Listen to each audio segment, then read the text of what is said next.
Nuestro Padre Jesús Nazareno, sinasamba ka namin, pinipintuho ka namin, aral mo ang aming buhay at kaligtasan.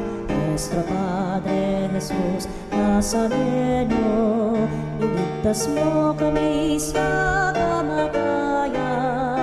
Ang krus mong pinamatayan ay sagisag ng aming kaligtasan. Nuestro Padre Jesus Nazareno, dinarangal ka namin. Nuestro Padre Jesus Nazareno, inulwalhati ka namin.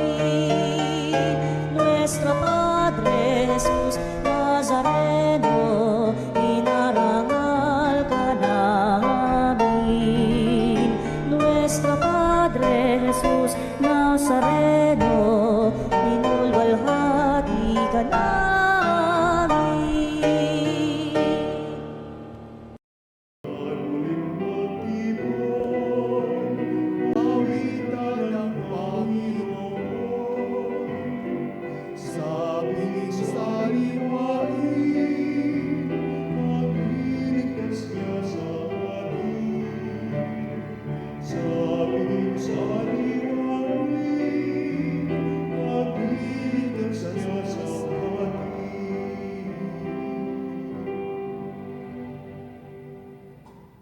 Sa ngalan ng Ama at ng Anak at ng Espiritu Santo. Amen.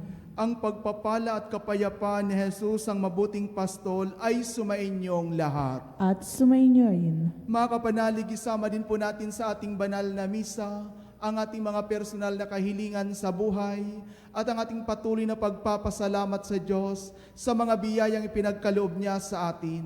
Ganon din po sa mga nagdiriwang ng kanilang kaarawan sa araw na ito, na pamalagiing malusog ang kanilang kalusugan. At sa mga humihiling naman ng kagalingan para sa kanilang karamdaman, naway pagalingin ng Panginoon ang kanilang nararamdaman. Mga kapanalig, tayo po ngayon ay nasa ika-4 na linggo ng Pasko ng muling pagkabuhay.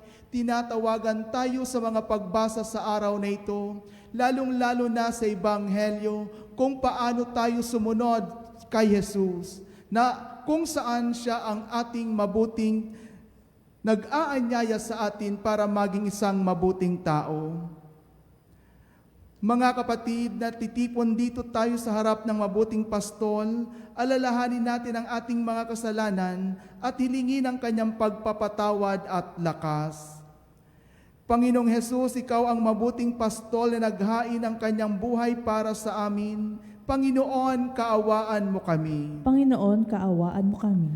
Panginoong Jesus, kami ang mga tupang madalas maligaw ng landas. Kristo, kaawaan mo kami. Kristo, kaawaan mo kami. Panginoong Jesus, nagpabaya kaming magpahalaga at makisa sa mga katulong mong pastol para mamatnubay sa amin. Panginoon, kaawaan mo kami. Panginoon, kaawaan mo kami. Kaawaan tayo ng makapangyarihang Diyos, patawarin tayo sa ating mga kasalanan at patnubayan tayo sa buhay na walang hanggan. Amen.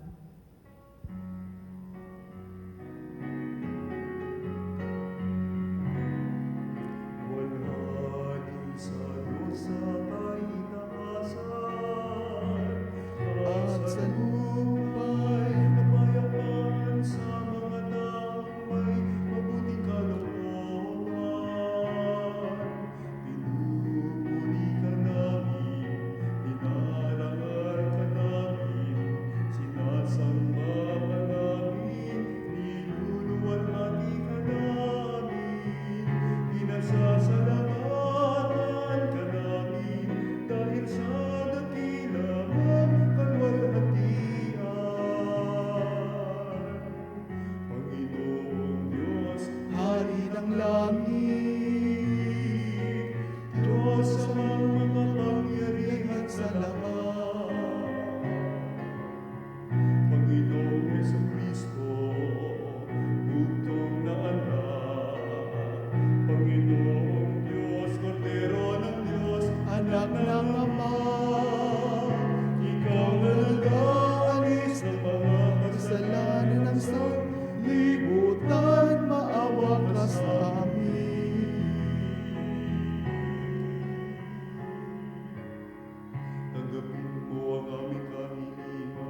Manalangin tayo. Ama naming makapangyarihan, sa pagdiriwang naming ito ng Pasko ng pagkabuhay ng anak mo, pinag-alab mo ang pananalig namin sa iyo. Ang kagandahang loob mo sa amin ay lalo mo pang pag-ibayuhin upang maisaloob na mabuti ng lahat ang kadalisayang dulot ng binyag, ang Espiritong bigay mo sa iyong mga anak, ang dugong dumanak upang kami maligtas, sa pamamagitan ni Hesukristo, kasama ng Espiritu Santo, magpasawalang hanggan. Amen. Pagbasa mula sa mga gawa ng mga apostol. Noong araw ng Pentecostes, tumayo si Pedro at ang 11 apostol at nagsasalita siya ng malakas. Dapat malaman ng buong Israel na itong si Jesus na pinako ninyo sa krus, siya ang ginawa ng Diyos na Panginoon at Kristo. Nabagabag ang kanilang kalooban nang marinig ito, at tinanong nila si Pedro at ang mga apostol, "Mga kapatid, ano ang gagawin namin?" Sumagot si Pedro, "Pagsisihan ninyo talikda ng inyong mga kasalanan at magpabinyag kayo sa pangalan ni Hesukristo upang kayo'y patawarin at ipagkakaloob sa inyo ang Espiritu Santo. Sapagkat ang pangako'y para sa inyo at sa inyong mga anak at sa lahat ng nasa malayo, sa bawat tatawagi ng Panginoong Diyos." Marami pa siyang inilahad upang patunayan ang kanyang sinabi, at nanawagan siya sa kanila, "Lumayo kayo sa masamang lahing ito upang kayo'y maligtas." Kaya't ang mga naniwala sa kanyang sinabi ay nagpabinyag at nagdagdag sa kanila ng may 3,000 tao ng araw na iyon.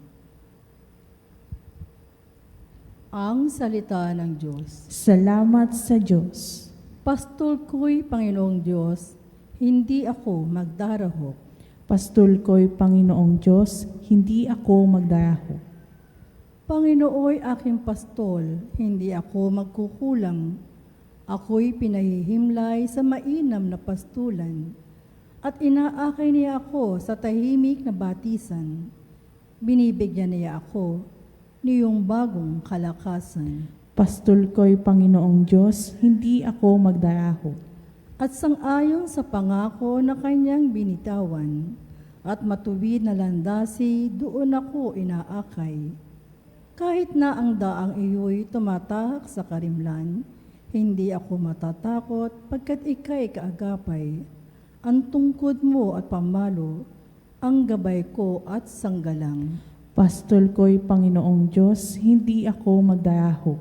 Sa harapan ng lingkod mo, ikaw ay may handang dulang. Ito'y iyong ginagawang nakikita ng kaaway. Nalulugod ka sa akin na ulo ko ay langisan, at pati na ang kalis ko ay iyong pinaapaw. Pastol ko'y Panginoong Diyos, hindi ako magdarahok. Tunay na ang pag-ibig mo at ang iyong kabutihan, sasaakit tataglayin habang ako'y nabubuhay. Doon ako sa templo mo lalagi at mananahan. Pastol ko'y Panginoong Diyos, hindi ako magdarahok. Pagbasa mula sa unang sulat ni Apostol San Pedro. Mga pinakamamahal ko, pagpapalain kayo ng Diyos kung kayo'y maparusahan sa paggawa ng mabuti. Ang pagtitiis ng hirap ay bahagi ng pagkahirang sa inyo ng Diyos. Sapagkat nang si Kristo ay magtiis para sa inyo, binigyan niya kayo ng halimbawang dapat tularan. Hindi siya gumawa ng anumang kasalanan o nagsinungaling kailanman. Nang siya'y pahirapan, hindi siya nagbanta. Nanalig siya sa Diyos na makatarungan. Sa kanyang pagkamatay sa krus, dinala niya ang bigat ng ating mga kasalanan upang tuluyan na nating iwan ang pagkakasala at mamuhay ayon sa kalooban ng Diyos. Kayo'y gumaling sa pamamagitan ng kanyang mga sugat, sapagkat nagkawatak-watak kayo gaya ng mga tupang naligaw. Ngunit tinipon kayo muli ng pastol at tagapangalaga ng inyong mga kaluluwa. Ang salita ng Diyos. Salamat sa Diyos.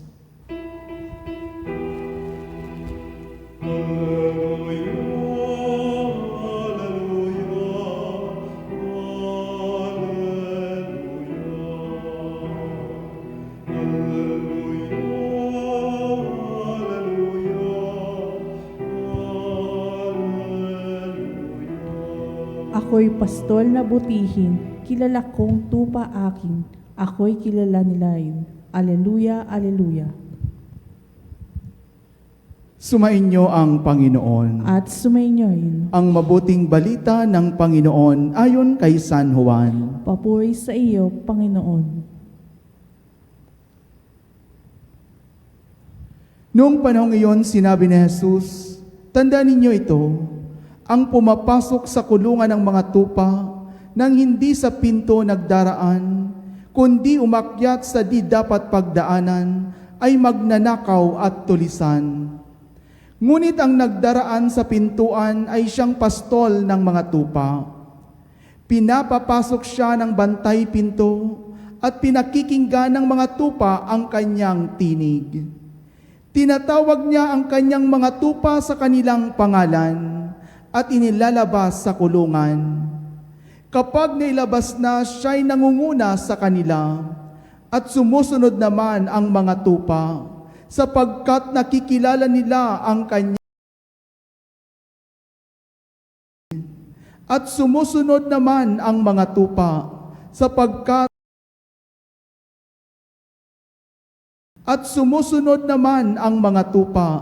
sapagkat nakikilala nila ang kanyang tinig. Hindi sila sumusunod sa iba, bagkos pangay patakbong lumalayo, sapagkat hindi nila nakikilala ang kanyang tinig. Sinabi ni Jesus ang talinghagang ito, ngunit hindi nila naunawaan ang ibig niyang sabihin. Kaya't muling sinabi ni Jesus, "Tandaan ninyo, ako ang pintuang dinaraanan ng mga tupa. Ang mga nauna sa akin ay magnanakaw at mga tulisan, ngunit hindi sila pinakinggan ng mga tupa. Ako ang pintuan, ang sinuwang pumapasok sa pamamagitan ko'y maliligtas. Papasok siya at lalabas, at makatatagpo ng pastulan. Kaya lamang pupunta rito ang magnanakaw, ay upang magnakaw, pumatay at magwasak. Naparito ako upang ang mga tupay magkaroon ng buhay, isang buhay na ganap at kasiyasiya." Ang mabuting balita ng Panginoon. Pinupuri ka namin, Panginoong Heso Kristo. Mga kapatid, tayo po ngayon ay nasa ika-4 na linggo ng Pasko ng muling pagkabuhay. Ang mensahe ng mga pagbasa, mga kapanalig ngayon ay simpleng ngunit malalim. Si Jesus ang ating pastol at tayo ang kanyang mga tupa. Sa dami ng ingay sa ating paligid, sa mga payo, tukso at kaguluhan, tinatawag tayo na kilalanin at pakinggan ang kanyang tinig, sapagkat alam natin na ang tanging sa kanya natin matatagpuan ang tunay na direksyon at kapayapaan. Kaya sa mga pagbasa sa araw na ito, ipinapaalala sa atin kung paano natin pinakikinggan ang tinig ng Diyos, kung paano natin sinusunod ang kanyang tinig, sa kabila ng lahat ng mga tinig na naririnig natin sa ating kapaligiran. Isang tinig lamang ang pinaalalahanan sa atin sa araw na ito, kundi ang tinig ng ating Panginoon. Kaya nga po mga kapanalig, sa unang pagbasa, buong tapang na nangaral si Pedro tungkol kay Jesus, at ang mga nakarinig ay tinamaan ang kanilang puso. Nagtanong sila, Ano ang dapat naming gawin? At ang sagot ay malinaw, mga kapanalig. Magsisi at magpabinyag kayo. Sa unang pagbasa ay pinapakita nito na ang tunay na pakikinig sa salita ng Diyos ay hindi po nagtatapos sa pakikinig lamang. Ito po ay humahantong sa pagbabago ng buhay. Ito po ay humahantong sa konkretong aksyon. Ibig sabihin, mga kapanalig, ang dapat nating gampanan ay kung paano natin ipakita ito sa ating pang-araw-araw na pamumuhay. Ang napapakinggan nating tinig ng Diyos sa araw-araw ay maging buhay ito sa ating mga ginagawa, sa ating mga iniisip, at sa ating pananalita. Kaya nga po sa ikalawang pagbasa, pinaalalahanan tayo ni Jesus ay na magtiis ng paghihirap kahit wala siyang kasalanan. Ginawa niya ito para sa atin upang tayo ay gumaling at manumbalik sa Diyos. Kaya tayo rin, mga kapanalig, kapag nakakaranas ng hirap, nakakaranas ng pagsubok, ay tinatawag na magtiis at tinatawag na magtiwala. Ang pagtitiis, mga kapanalig, na mayroong pananampalataya ay hindi sayang, kundi nagiging daan ito sa biyaya at paglago ng ating pananampalataya. Kaya nga po sa Ebanghelyo, pinarinig sa atin ang konkretong halimbawa ng isang mabuting pastol. Ipinakilala ni Jesus ang kanyang sarili, hindi lamang bilang isang mabuting pastol, kundi bilang pintuan ng kawan. Ibig sabihin, siya ang daan tungo sa kaligtasan at sa tunay na buhay. Ang pastol noong unang panahon ay hindi lamang tagagabay, siya rin ang nagbabantay, siya rin ay nagtatanggol at handang mag-alay ng buhay para sa kanyang mga tupa. Ganito rin, mga kapanalig, sa Ebanghelyo na napakinggan natin, si Jesus sa atin, kilala niya tayo ng personal at patuloy niya tayong tinatawag upang lumapit at magtiwala sa Kanya. Ang Kanyang tinig ay hindi mapanakit, ang Kanyang tinig ay hindi mapanlinlang, kundi puno ng ipag-ibig, puno ng katotohanan. Kaya kapag siya ang ating sinusunod, mga kapanalig, hindi po tayo maliligaw. Ngunit malinaw din ang babala ni Jesus na may ibang tinig na hindi nagmumula sa Kanya. Ang mga ito ay maaaring magmukhang kaakit-akit o kaya tawagin nating madali, ngunit sa huli ay nagdadala ng kapahamakan. Sa ating panahon ngayon, mga kapanalig, ang mga tinig na ito ay maaaring makita sa maling gawain, maaaring makita sa tukso ng kayamanan, maaaring makita ito sa tukso ng kapangyarihan, o kaya impluwensya ng ibang tao, o kahit sa ating sariling makasariling kagustuhan, lalong-lalo na sa tinatawag nating social media. Madalas, mga kapanalig, hindi agad halata na ito'y mali, kaya kailangan nating maging mapanuri at gising sa ating pananampalataya. Minsan, ang mga tinig na ito na napapakinggan natin sa labas, mga kapanalig, ang siyang nagbibigay sa atin ng pagsunod na kahit hindi dapat sundin. Ito ay mga personal na interest lamang sa buhay dahil alam natin, mga kapanalig, na hindi natin ito madadala sa pagharap natin sa ating Amang may likha. Ang tanging madadala natin ay walang iba, kundi ang tinig na pinakinggan natin sa ating Panginoong Jesucristo, at ito'y nagiging buhay sa pang-araw-araw nating ginagawa. Kaya, mga kapanalig, mahalagang tanungin natin ang ating sarili, kaninong tinig ba ang mas pinakikinggan ko sa aking buhay? Ang tinig ba ni Jesus na nag-aanyaya sa kabutihan? Ang tinig ba ni Jesus na nag-aanyaya sa pagpapatawad? Ang tinig ba ni Jesus na nag-aanyaya sa kababaang loob? O ang tinig ng mundo na nagtutulak sa atin ng pansariling interes o kaya nagtutulak sa atin sa panandaliang kaligayahan lamang na tinutulak tayo patungo sa kasalanan. Mga kapanalig, ang tunay na pagsunod kay Kristo ay hindi lamang po sa salita, kundi makikita natin ito sa gawa.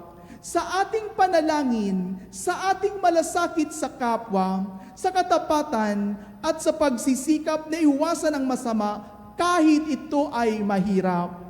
Kaya nga po ang paanyaya sa atin ngayon ay napakalinaw mga kapanalig. Magbalik loob at muling magtiwala kay Jesus bilang isang mabuting pastol. Ang pakikinig sa kanyang tinig ay nangangailangan ng oras at nangangailangan ng katahimikan. Sa pananalangin, sa pakikinig sa salita ng Diyos, at sa pakikilahok sa buhay ng simbahan. Hindi laging madali mga kapanalig, ngunit ito ay landas na tiyak at ligtas. O kaya ito ang tinatawag nating landas ng kabanalan at landas ng kabutihan. Kapag pinili natin na sundin si Kristo mga kapanalig, unti-unti nating mararanasan ang kanyang pangako na buhay na ganap ayon sa Ebanghelyo. Ito ay hindi lamang material na kasaganaan, kundi isang buhay na may malalim na kapayapaan, pag-asa sa gitna ng pagsubok, at kagalakan hinding kayang ibigay ng mundo. Ito ang buhay na nagmumula sa pagiging malapit sa Diyos at pagtitiwala sa Kanyang pag-ibig. Sa pagpapatuloy ng ating banal na Eucharistia, mga kapanalig, naway maging bukas tayo, lalong-lalo na ang ating puso, lalong-lalo na ang ating isipan sa tinig ng mabuting pastol araw-araw. Sa bawat desisyon at hakbang sa buhay, piliin po natin si Kristo sapagkat sa pagsunod sa Kanya, hindi lamang natin matatagpuan ang tamang landas, matatagpuan din natin ang tunay na kahulugan ng ating buhay na kung saan ang buhay natin ay patungo sa kabanalan, patungo sa kaligtasan, at patungo sa buhay na walang hanggan. Magsitayo po ang lahat sa pagpapahayag ng pananampalataya. Sumasampalataya ako Sa Diyos amang makapangyarihan sa lahat, na may gawa ng langit at lupa. Sumasampalataya ako kay Jesucristo, iisang anak ng Diyos, Panginoon nating lahat. Nagkatawang tao siya, lalang ng Espiritu Santo, ipinanganak ni Santa Maria ang Birhen, pinagpakasakit ni Poncio Pilato, ipinako sa krus, namatay, inilibing, nanaaw sa kinaroonan ng mga yumao, na may 3 araw na buhay na mag-uli, umakyat sa langit, naluklok sa kanan ng Diyos amang makapangyarihan sa lahat. Doon nagmumula parito at huhukom sa nangabubuhay at nangamatay na tao. Sumasampalataya naman ako sa Diyos Espiritu Santo, sa banal na simbahang katolika, sa kasamahan ng mga banal, sa kapatawaran ng mga kasalanan, sa pagkabuhay na muli ng nangamatay na tao, at sa buhay na walang hanggan. Amen. Hindi kailanman pinababayaan ni Jesus ang mabuting pastol ang kanyang kawan. Tinatawag niya ang mga bukas palad upang maging tanda at tagapagpahayag ng kanyang pagmamahal. Ngayon, manalangin tayo para sa lahat ng kumakatawan sa kanya at naglilingkod sa kanyang pangalan. Sa bawat kahilingan ng ating pong itutugon, Jesus na mabuting pastol, dinggin mo kami. Jesus na mabuting pastol, dinggin mo kami. Para sa buong simbahan, naway pagpalain siya ng maraming banal at bukas palad na mga pari at relihiyoso, at ng mga lalaki at babaeng nakatalaga sa Panginoong magbibigay inspirasyon sa mga tao na lumapit sa Diyos sa pamamagitan ng kanilang halimbawa. Manalangin tayo. Jesus na mabuting pastol, dinggin mo kami. Para sa Santo Papa, sa ating mga obispo at mga pari, naway maging buhay na tanda sila ng pagtitiis, mahinahong pag-aaruga, at tapat na pagmamahal ng Diyos para sa lahat ng kanyang bayan. Manalangin tayo. Jesus na mabuting pastol, dinggin mo kami. Para sa lahat ng magulang, guro at mga pinuno ng pamahalaan, naway manatili silang tapat sa kanilang misyon, nagabayan at itaguyod ang kabutihan ng mga taong ipinagkatiwala sa kanilang pangangalaga. Manalangin tayo. Jesus na mabuting pastol, dinggin mo kami. Para sa ating kabataang tinatawag ng Diyos, para sumunod sa ating mabuting pastol at maglingkod sa simbahan, naway masaya silang tumugon at magsikap na maging tapat sa kanilang bukasyon. Manalangin tayo. Jesus na mabuting pastol, dinggin mo kami. Para sa mga bukasyon promoters at lahat na nasa seminaryo at formation houses, naway ang kanilang mga panalangin at pagsisikap ay magdala sa simbahan ng mga tapat at batang pastol na kailangan niya. Manalangin tayo. Jesus na mabuting pastol, dinggin mo kami. Sa ilang sandali ng katahimikan, ipanalangin natin ang kagalingan at natatanging kahilingan ng ating Eucharistic advocates.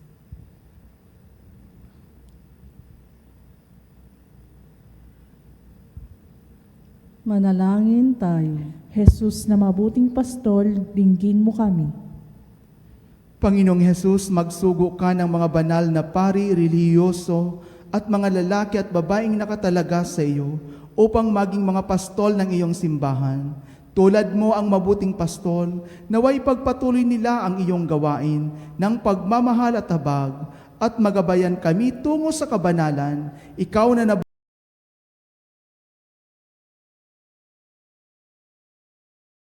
magpakailanman. Amen.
Manalangin kayo mga kapatid upang paghahain natin ay kalugdan ng Diyos sa mga makapangyarihan. Tanggapin nawa ng Panginoon itong paghahain sa iyong mga kamay, sa kapurihan niya at karangalan sa ating kapakinabangan at sa buong sambayanan niyang banal. Ama naming lumikha, ipagkaloob mong kami ay magalak sa pagdiriwang ng Pasko ng pagkabuhay ng iyong anak upang ang ginagawang patuloy na pagsagip sa amin ay maging sanhi ng aming ligayang walang maliw. Sa pamamagitan ni Jesucristo kasama ng Espiritu Santo, magpasawalang hanggan. Amen. Sumainyo ang Panginoon. At sumainyoin. Itaas sa Diyos ang inyong puso at diwa. Itinaasa namin sa Panginoon. Pasalamatan natin ang Panginoong ating Diyos. Marapat na siya ay pasalamatan. Ama naming makapangyarihan, tunay ngang marapat na ikaw ay aming pasalamatan. Ngayong ipinagdiriwang ang paghahain ng Mesiyas, ang maamong tupa na tumubos sa aming lahat. Naghahaing walang humpay ang anak mong minahal upang magkasalo-salo ang tanan. Sa piging ng iyong buhay, hindi na mamamatay ang inihain sa krus. Ang sa krus ipinakoy buhay lagi bilang handog. Kaya kaysa ng mga anghel na nagsisiawit ng papuri sa iyo, nang walang humpay sa kalangitan, kami nagbubunyi sa iyong kadakilaan.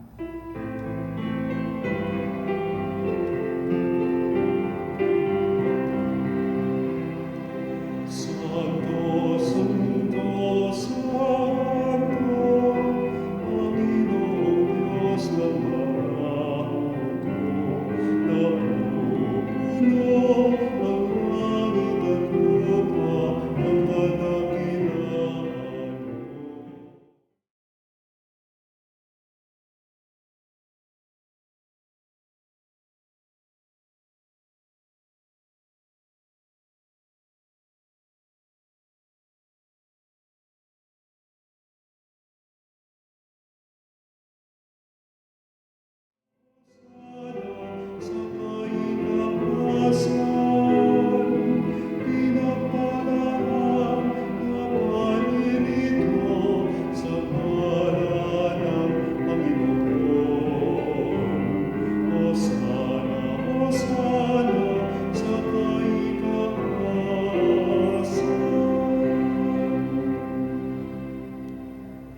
Ama naming banal, ikaw ang bukal ng tanang kabanalan, kaya't sa pamamagitan ng iyong Espiritu, gawin mong banal ang mga kaloob na ito, upang para sa amin maging katawan at dugo ng aming Panginoong Hesukristo.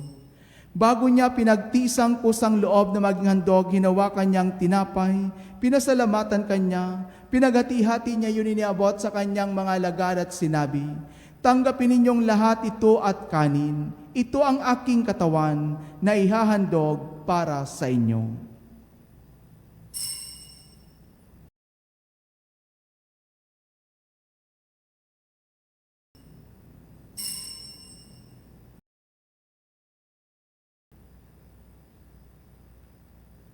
Gayon din naman nung matapos ang hapunan, hinawakan niyang kalis, muli kanyang pinasalamatan, iniabot niyang kalis sa kanyang mga alagad at sinabi, "Tanggapin ninyong lahat ito at inumin. Ito ang kalis ng aking dugo, ng bago at walang hanggang tipan.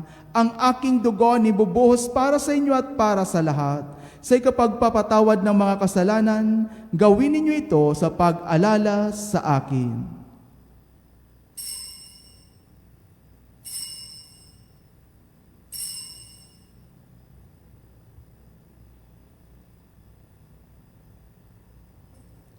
Ipagbunyin natin ang misteryo ng pananampalataya.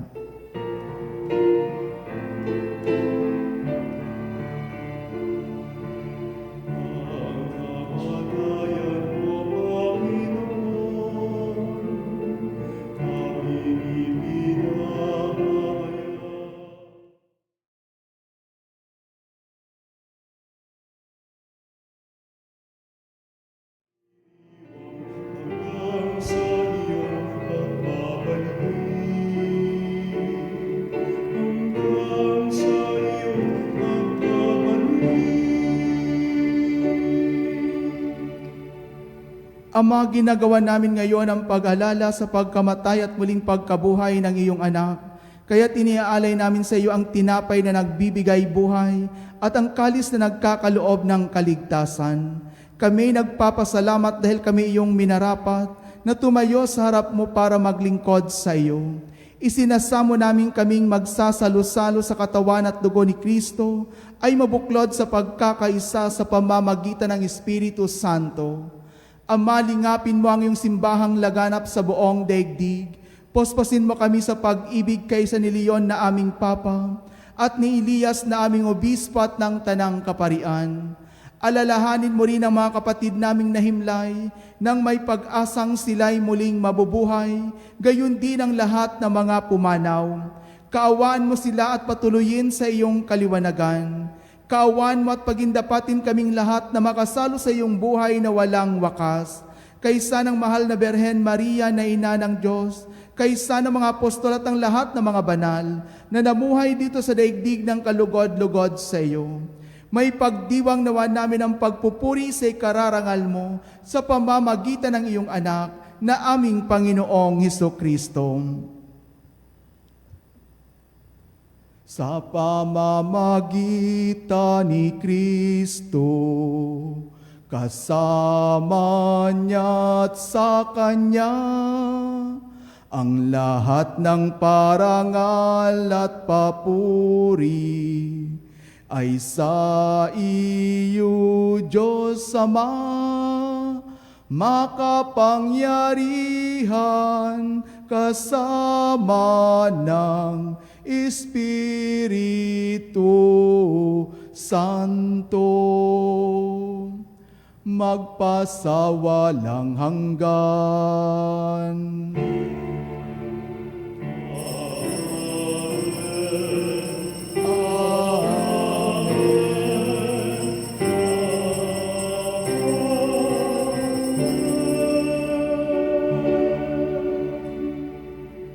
Sa tagubilin ng mga nakagagaling na utos sa turo ni Jesus na Panginoon natin at Diyos, ipahayag natin ang lakas loob.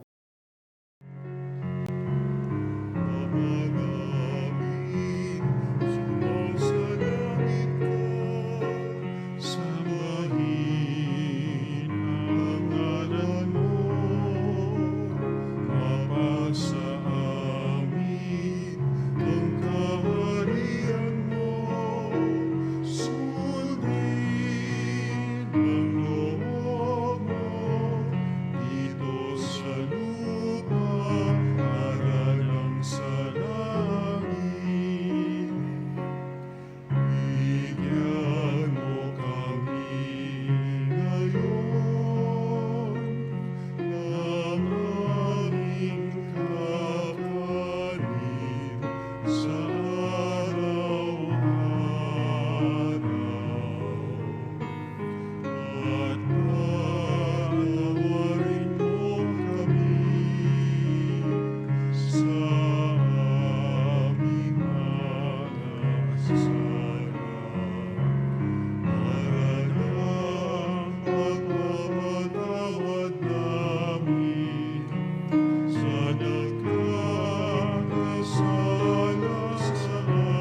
Hinihiling namin kami adya sa lahat ng masama, pagkalooban ng kapayapaan araw-araw, iligtas sa kasalanan at ng kapahamakan, samantalang aming pinanabikan ang dakilang araw ng pagpapahayag ng tagapagligtas naming si Hesu Kristo. Sapagkat iyo ang kahayaan at kapangyarihan at kapurihan, magpakailanman. Amen. Panginoong Kristo, sinabi mo sa iyong mga apostol, kapayapaan ang iniiwan ko sa inyo. Ang aking kapayapaan ang ibinibigay ko sa inyo. Tunghayan mo ang aming pananampalataya, tuwag ang aming mga pagkakasala. Pagkalooban mo kami ng kapayapaan at pagkakaisa, ayon sa iyong kalooban, kasama ng Espiritu Santo, magpasawalang hanggan. Amen. Ang kapayapaan ng Panginoon ay laging sumainyo. At sumainyohin. Magbigayang kayo ng kapayapaan sa isa't isa.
Ito ang kordero ng Diyos, ito ang nag-alis na mga kasalanan ng sanlibutan, mapalad ang mga inaanyayahan sa kanyang piging. Panginoon, hindi ako karapat-dapat magpatuloy sa iyo, ngunit sa isang salita mo lamang ay gagaling na ako.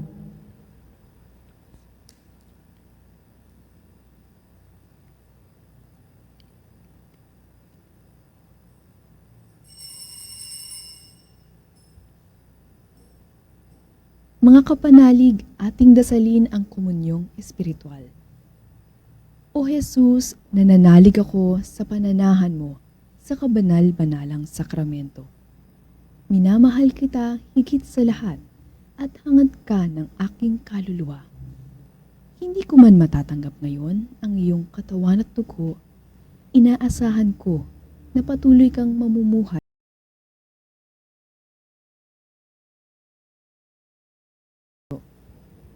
naniniwala ako na narito ka ng aking buong pagkatao. Huwag mong ipahintulot na mawalay ako sa iyo. Amen. Panalangin sa karangalan ng Nuestro Padre Jesus Nazareno.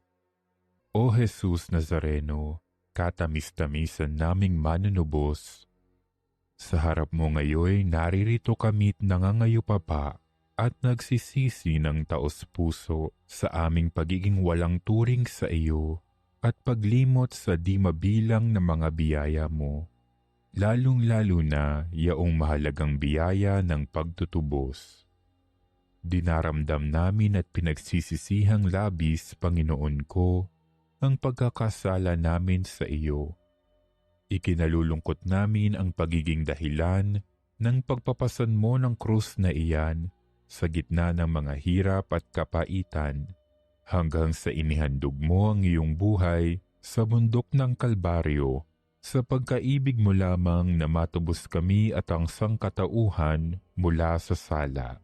Pakabanalin mo, O Panginoon, ang aming pagnanais at ipagtanggap mo sa amin ang iyong biyaya.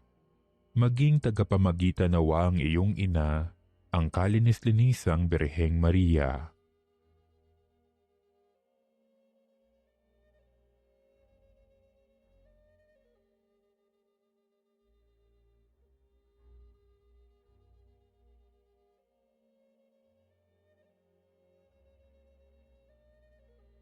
Ama naming makapangyarihan, niloob mong akuin ang iyong anak, ang krus at kamatayan, upang ang sangkatauhan ay matubos at mabuhay. Ang pag-ako namin sa krus at kamatayan dito sa lupa, ayon sa diwa ng pagsunod sa iyong loob, na ginanap ng iyong anak, ay magpagindapat nawa naming kamtin ang lubos na katubusan at pagkabuhay sa iyong piling, sa pamamagitan ni Hesukristo, kasama ng Espiritu Santo, magpasawalang hanggan. Amen. Nuestro Padre Jesus Nazareno, Panginoon namin at Diyos, kaawaan mo kami. Manalangin tayo. Ama naming mapagmahal, ikaw ang butihing pastol na nagtataguyod sa amin. Kaya't kaming kawan mo ay iyong tangkilikin, pakundangan sa dugo ng anak mong dumanak upang kaming lahat ay iyong mailigtas. Marapati mong kami makarating sa pastulan na inilalaan mo sa amin ngayon at kailanman. Sa pamamagitan ni Jesucristo kasama ng Espiritu Santo, magpasawalang hanggan. Amen. Inaanyayahan po namin kayo sa Triduum ni San Jose Manggagawa ngayong Abril 28 to 30 bilang paghahanda sa kanyang kapistahan sa May 1. Sama-sama po tayong manalangin at mag-alay ng banal na misa para sa lahat ng manggagawa, sa kanilang pamilya at sa ating mga personal na kahilingan at pasasalamat. Tumawag lamang po sa Religious Department 8925-7931, Local 129-131-137 o mag-text sa numerong 0917-631-4589 at hanapin lamang si Miss Rene Jose at si Miss Ali Nahi. San Jose Manggagawa, panalangin mo kami. Maraming salamat po. Sumainyo ang Panginoon. At sumainyo. At pagpalain kayo ng makapangyarihang Diyos Ama at Anak at ng Espiritu Santo. Amen. Tapos na po ang banal na misa, humayo kayo sa kapayapaan upang mahalin at paglingkuran ang Panginoon. Salamat sa Diyos.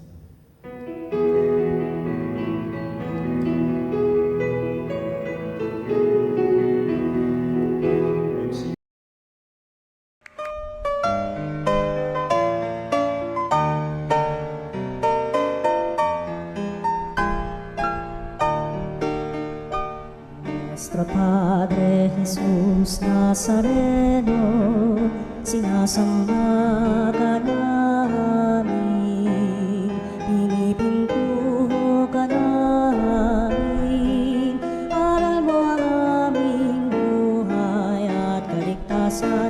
Nuestro Padre Jesus Nazareno, iligtas mo kami sa kamatayan, ang krus mong pinamatayan ay sagisag ng aming kaligtasan. Nuestro Padre Jesus Nazareno, dinarangal ka namin. Nuestro Padre Jesus Nazareno, inulwalhati ka namin. Nuestro Padre Jesus Nazareno, inarangal ka namin. Nuestro Padre Jesus Nazareno,